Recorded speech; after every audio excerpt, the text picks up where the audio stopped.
Con il sindaco Mario Mantovan, 10 giorni circa dalla sua nomina. Allora, io ho avuto il piacere di essere stato il primo a fare l'intervista quando è stato nominato, o perlomeno era certo di aver vinto. E penso sia una delle prime interviste che rilascia dopo 10 giorni. È un primo bilancio, sindaco. Beh, innanzitutto è un'esperienza bellissima che io auguro a tutti gli amanti della propria comunità di farla, non adesso, magari tra i prossimi 5 anni, Bravo. è perché è una cosa veramente fantastica. Adrenalinica al massimo, non sto dormendo da una settimana, quindi è una cosa veramente grande. Essere sindaco della propria comunità penso è bellissimo. I problemi sono tanti, abbiamo messo una scaletta delle priorità, li affronteremo uno alla volta senza fretta perché le cose devono durare per 5 anni, quindi adesso abbiamo il consiglio comunale il 10 giugno, sarà presentata la nostra squadra che avrà il compito appunto di amministrare questo bellissimo comune che è Portoviro per 5 anni. Spero che le cose si incastrano a dovere perché sono tanti i problemi sinceramente. Però io sono ottimista, comune bellissimo, la gente mi affianca sicuramente e troveremo veramente un rapporto diretto con tutti i cittadini.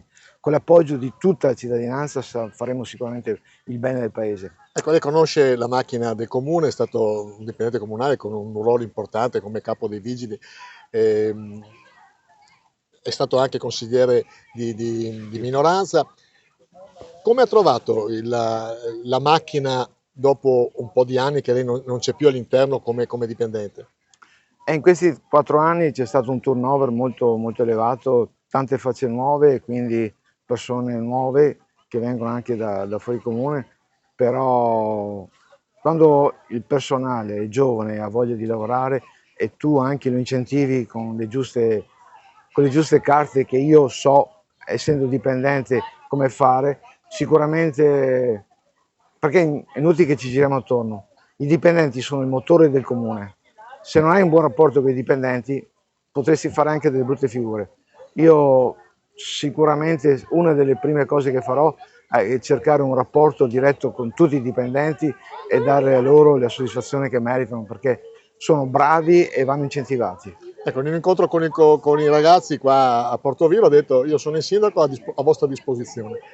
Questo sarà il leitmotiv di tutta la sua nomina, di questi 5 anni.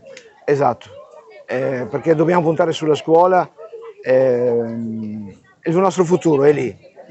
Pensate solo che ho già preso accordi con il dirigente scolastico, il prossimo anno avremo il sindaco dei ragazzi, faremo delle elezioni, faremo delle votazioni e io a mio fianco voglio un sindaco dei ragazzi, voglio responsabilizzare i ragazzi. Se i ragazzi non hanno il senso, la responsabilità e l'amore per la propria comunità, non avremo dei cittadini non dico perfetti, ma che amino il proprio paese.